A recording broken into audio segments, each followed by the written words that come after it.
Hello everybody and welcome back to RPG Horror Stories. I hope you enjoyed the video. We have a selection of some medium length stories. I hope that you guys will enjoy them.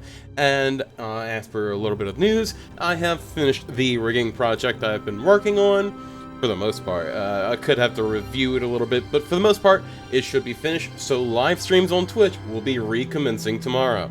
As always, if you like this video, make sure to hit that subscribe button, hit the like button, leave a comment down below. Hell, leave your own horror stories in the comments or in my Discord.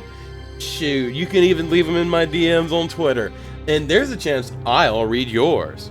Now, on to the story.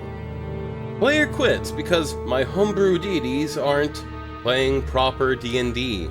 Well, not a very big or impressive one, but here we go. Forgot to leave an upvote. I was looking for a new player to replace someone who is moving. And after posting up a flyer, yes, I'm old-fashioned. At the FLGS, I got a hit. I invited him around before a session to go over the world building, introduce him, etc.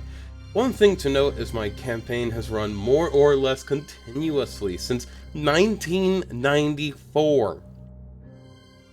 And because I didn't know shit about anything back then, my entire world is effectively homebrewed.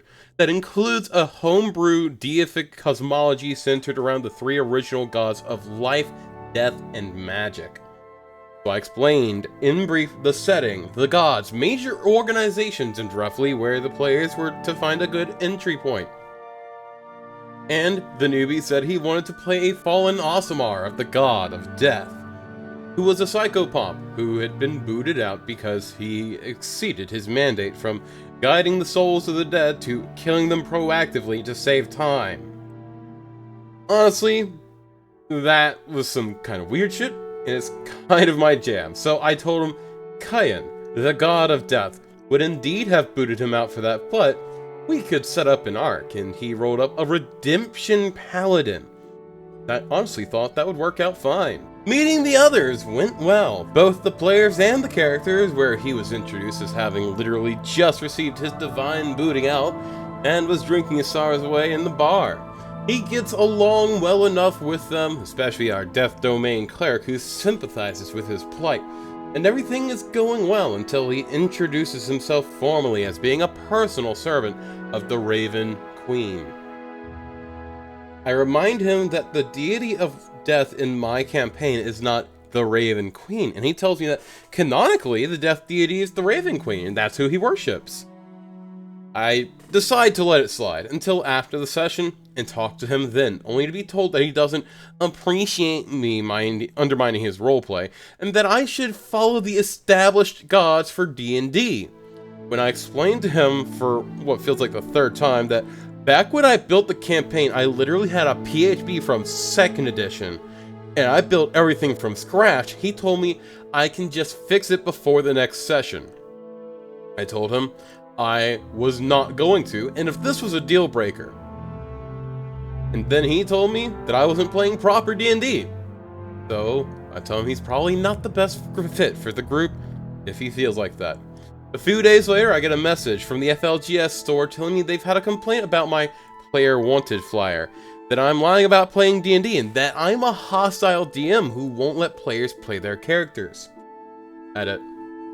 Since it has come up a lot, the store manager said that he wasn't there so he can't take sides, but my flyer is still up, so he's sort of neutral in my favor.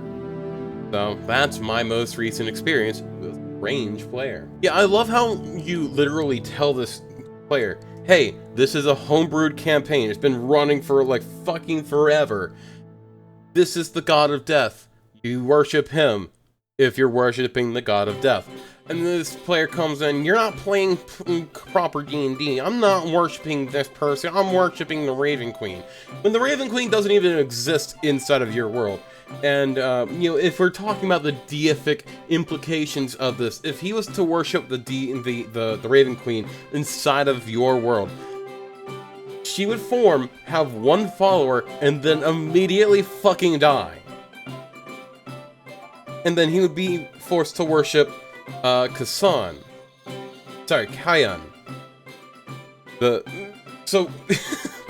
Yeah, he'll be fucking plotted out as a madman. Don't worry about this. This dude's an absolute dickwad. On to the next story. High plot burnout.